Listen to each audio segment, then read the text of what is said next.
वालेकुम हैदराबाद वालों। तो हमारा नुमाइश में एग्जीबिशन जो लगा हुआ है 1 ग्राम गोल्ड ज्वेलरी का, तो आप लोग देखो, ज्यादा आप लोगों को घूमने की जरूरत नहीं पड़ेगी। मैं एकदम सीधा सीधा रास्ता आप लोगों को बता दे रही हूँ। जो पिस्ता हाउस है ना, पिस्ता हाउस के सामने एक मस्कती आइसक्रीम है।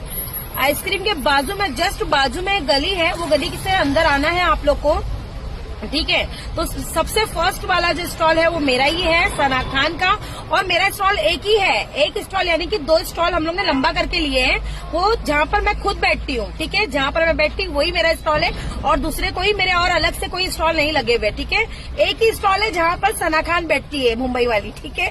तो जरूर आइए 1 ग्राम गोल्ड ज्वेलरी लेने के लिए, और मेरे लिए दुआ करना कि मेरी तबीयत खराब हो गई है। बहुत लोग आ रहे, तो बहुत लोग बोल रहे बहुत डल हो गए हो, बहुत दुबले हो गए। तो मैं तो बहुत खुश हो गई, दुबली होती हूँ बोलती तो सुन के मुझे बहुत खुशी होती है।